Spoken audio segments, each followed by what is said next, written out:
Taksimoodhaan naamusaan injifannoo rampin. Qeerroo jirtu jirra jedhi malee jirta itti dhageessisime jirta jirta. An Oromoodha jechuun kee aarsee ilmaan bofaa leenca addunyaa raastee jecha tokko qofaan. An Oromoodha jechuun kee aarsee ilmaan bofaa leenca addunyaa raastee jecha tokko qofaan. Ibiddi warraaqsaa dho'eessiin qabatee seenaa qabsoo Oromootti iddoo guddaa argate. Neetworkeetti ijaartee guddaa dhabanii kan keessa nadeeffa fiiguu jalqabanii. Imimmaan gabrummaa saba irraa haquuf gufuun bilisummaa kararraa maquuf waamichatti gootee Oromoon dhagahee iyyi waliif iyyan addunyaa wal gahee.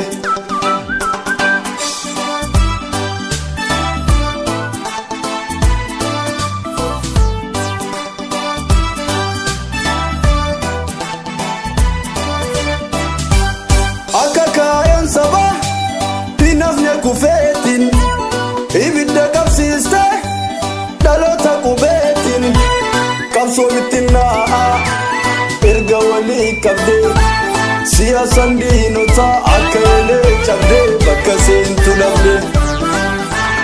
Akka kaayoon sabaa hinafne kufeetiin ibidda qabsiiste dhaloota qubeetiin qabsoo bittinnaa erga walii qabdee siyaasan diinotaa akka elee cabdee bakka seentu dhabdee.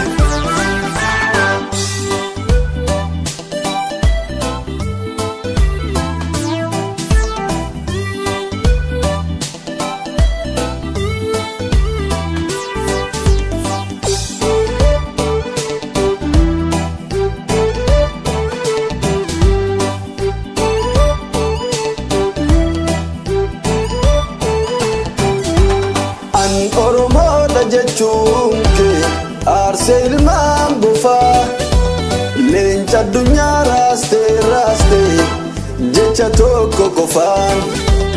An Oromoodha jechuun kee aarsee ilmaan bofaa leenca addunyaa raastee jecha tokko qofaan.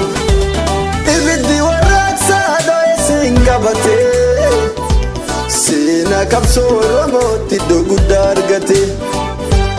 Neetworkeetti ijaartee guddaa dhabanii kan keessa nadeeffa fiiguu jalqabanii. Imimmaan gabrummaa saba irraa haquuf gufuun bilisummaa kararraa maquuf waamichatti gootee Oromoon dhagahee iyyi waliif iyyan addunyaa wal gahee.